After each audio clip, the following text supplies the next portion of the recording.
Siguro, Mr. Chairman, alam naman natin na itong committee hearing natin tungkol sa prangkisa ng ABS-CBN ay naiiba sa mga committee hearing na ginaganap natin.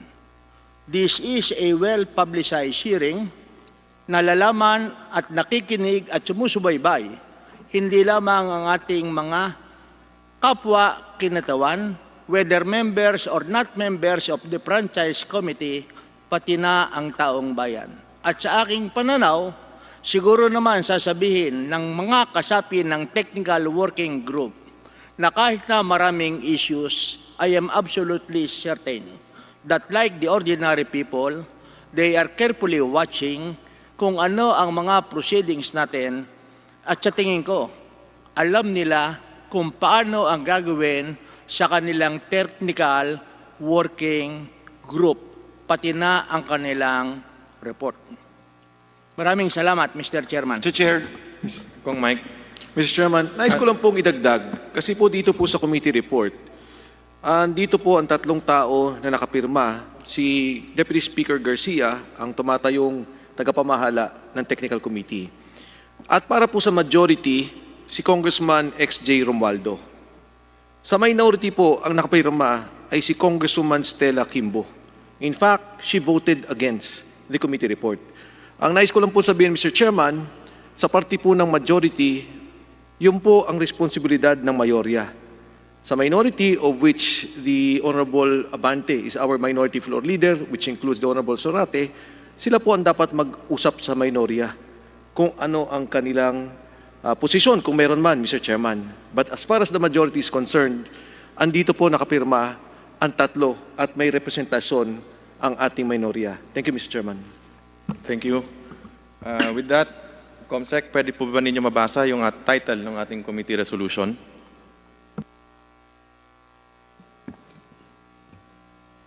Committee resolution. Resolution denying the franchise application of ABS-CBN Corporation to construct, install, establish, operate, and maintain radio and broadcasting stations in the Philippines. There was a motion. Any seconds? Any I objection? second, Mr. Chair. Any objection? There is an objection. Given that meron pong objection, we have to divide the House para po pagbotohan natin. We have 85... Mr. Chairman, point of clarification, Mr. Chair. Kong Alvarado. Mr. Chairman, maaari po bang malaman namin kung ilang boto ang kinakailangan para po pumasa ang committee resolution? Based po sa 85 na committee members at ex-officio members na present, ang kailangan po para manalo is 43. Majority po. 50% plus 1 po. Aba. Maraming salamat, Mr. Chair. Thank you. So, ngayon po, nais po nating i-remind, we would like to remind members na pagdating po sa voting natin, that a yes vote means that a member supports the adoption of the committee resolution. Hence, a denial of the franchise application of ABS-CBN Corporation. A no vote means that a member opposes the adoption of the committee resolution and hence favors the granting of the franchise application of ABS-CBN Corporation. Mr. Chair, Kong Jonathan.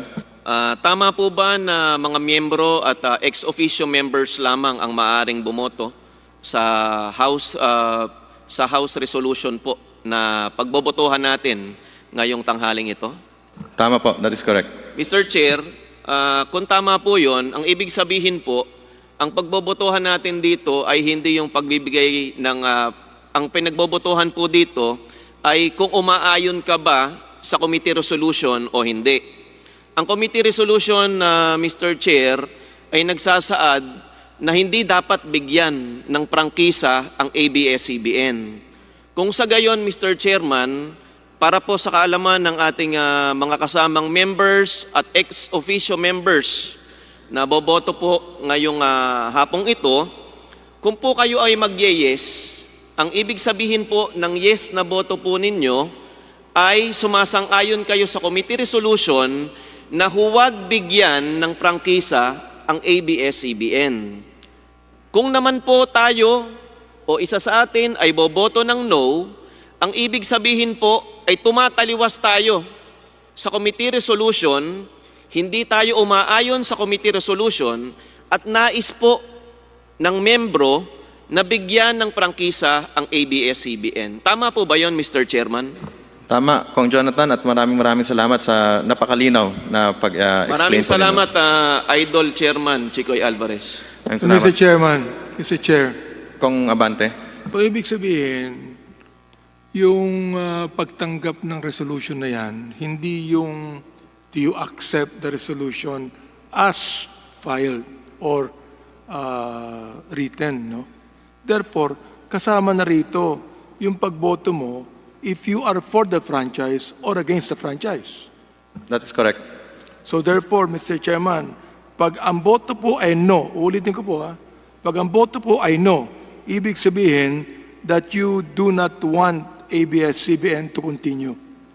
Baliktad po. If you vote no, you are in favor of ABS-CBN to continue. So ganito, kung pabor po ako na magpatuloy ang ABS-CBN, no dapat ang boto ko. Tama po. Kung ayaw ko nang magpatuloy pang ABS-CBN, yes dapat ang boto ko. Tama Okay. po. Salamat po, salamat po. Thank you, Kong Abante. Ngayon po, punta na po tayo sa votation.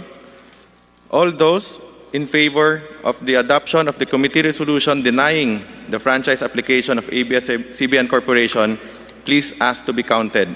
Ilinawin ko lang po, marami tayong manners, hybrid tayo ngayon, manners ng votation. Pwede pong text, pwedeng Viber, email, at physically present po.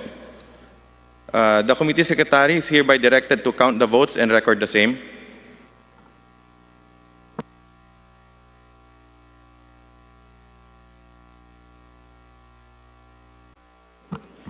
Hearing resumed. All those who are against the adoption of the committee resolution denying the franchise application of ABS-CBN Corporation, please ask to be counted. The committee secretary is hereby directed to count the votes and record the same. Yung nasa dito po sa plenary, pwede po taas po ng kamay yung Kong Zarate and Kong Abante. Kong Zarate po. Yes, Mr. Chair, I'm formally registering my negative vote to the resolution on the floor. Thank you, Mr. Chair. Noted po, Kong Abante, Kong Zarate, Kong Abante. Ganon din po ako, I register my negative vote on the resolution. Noted po. So ngayon po, bibigyan po natin ulit ng time ng Secretariat na bilangin po yung no votes naman sa Zoom and sa text and sa email and sa lahat pang ibang platforms.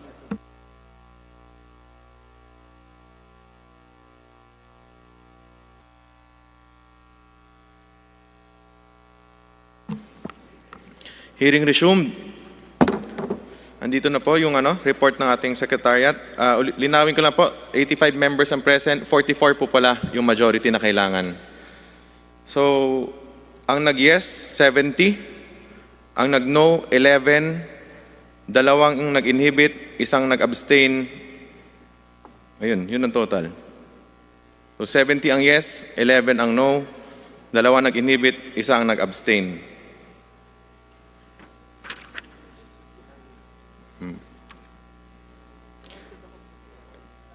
The resolution to deny ABS-CBN's franchise application is hereby adopted. Pursuant to Section 49 of the Rules of the House of Representatives, all House bills and House resolutions relative to the grant or renewal of the franchise application of ABS-CBN Corporation are hereby laid on the table. The committee secretary is hereby directed to inform all the authors of the bills and resolutions of the decision of the committee in writing, and as far as practicable, though electronic mail, within 5 days, stating the reasons therefore. Mr. Chair, Mr. Mr. Chair, Kong Jonathan. point of clarification lang po. Ano po ba ang ibig sabihin ng laid on the table, Mr. Chair? Comsec. Committee Secretary. Para sir na, ano na siya, kill.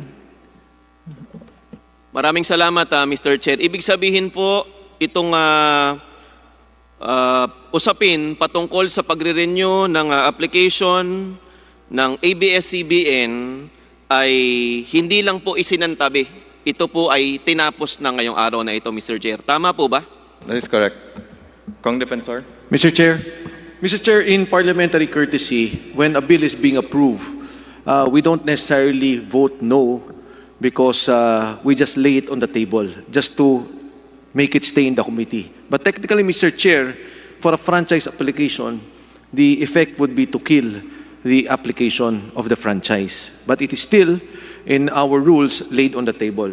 And Mr. Chair, as this is a historic moment for the House of Representatives and of course for the Filipino nation, I move that all members, Mr. Chair, who voted for the adoption of the committee resolution be made as co-authors. I so move, Mr. Chair. There is a motion to include all members of the committee who voted for the adoption of the committee resolution denying the franchise application of ABS-CBN Corporation. Any second? I second, Mr. Chair. Is there any objection?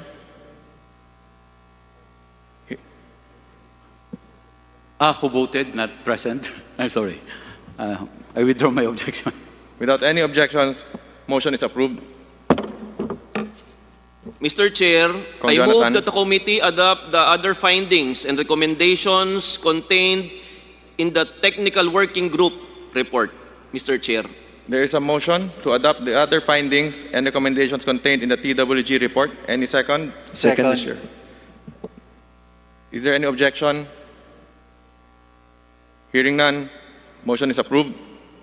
Mr. Chair, Kong Defensor. for purposes of transparency, I move that we authorize the chairman of the Committee on Legislative Franchises to release the TWG report and the adopted committee resolution to the public and other committees of the House. I so move, Mr. Chair. There is a motion. Any second? I second, Mr. Chair. Any objections? Hearing none, motion is approved. Mr. Chair, mukha pong tapos na ang usapin ngayong araw na ito. Mr. Chair, I move to adjourn. Mr. Chair, Mr. Chair, Kong Defensor. let me, before I second the motion, let me just congratulate you, also those who voted no. The members of the minority are all here. Those who have worked for the 11 hearings, the 12 hearings, Mr. Chair. Let me congratulate you, Mr. Chairman, again, and the TWG group. I second the motion, Mr. Chair. Mr. Chair, before we adjourn, Yes. I just want to be clarified if this committee report will still be. I just want to be clarified if this committee report will still be presented to the plenary, not anymore. Hindi na po. This is it, no? Okay. Mr. Chair, Kong Garin. Mr. Chair, we are in receipt of some text from fellow members from the minority who would like to insert explanation of their vote. Yes, Just a pwede po moment. isubmit na lang po sa committee. Thank you. Thank you, Mr. Chair. As there are no other matters to discuss and there's a motion to adjourn, duly seconded, hearing is adjourned.